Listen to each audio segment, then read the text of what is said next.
Welcome back to episode 3 of Bunker Basics for Beginners. And today we're going to show you the golf swing that is going to help you execute your bunker shots. All right, now the stuff we talk about today is specific for the bunker. It is not something I want you to take to the range for your iron swing or your drivers or your fairway woods. So this stuff today that we talk about, it is for the bunkers. All right, for today's lesson, what we're going to do is I'm going to demonstrate. I'm going to ask you to focus on one part of my swing, and then I'm going to try to have you internalize that, get that picture in your mind of what I'm doing so you can take that to the practice area.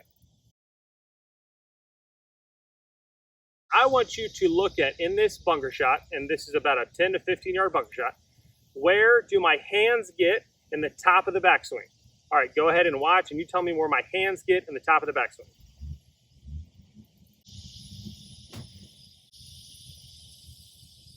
All right, let's watch that again, slow-mo.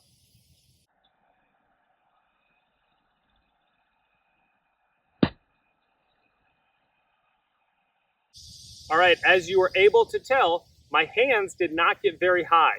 All right, but if we were to look at 3 different options, you'd have option 1, my hands don't move at all.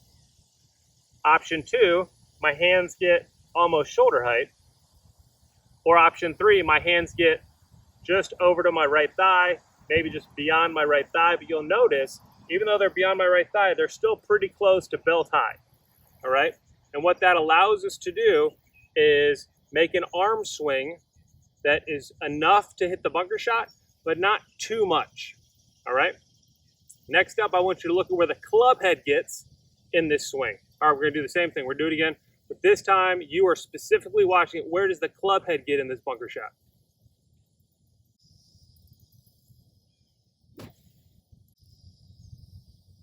All right, let's go ahead and let's watch that one more time.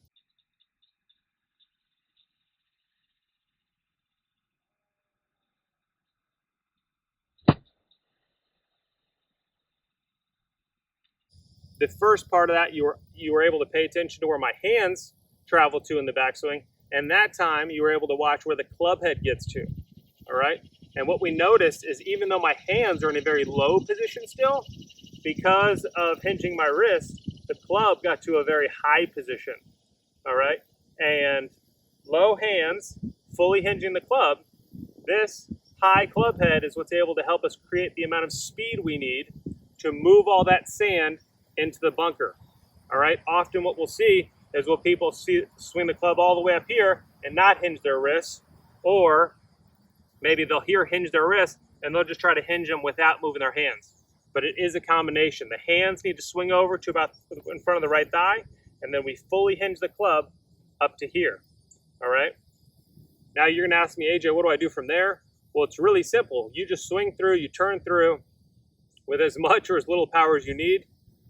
You don't have to overcomplicate it from there. You're already in a nice seated position.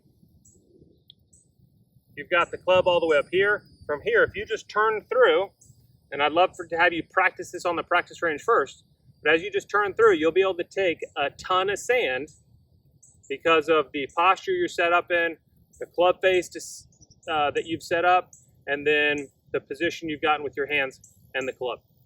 All right, let's go ahead and hit one for you.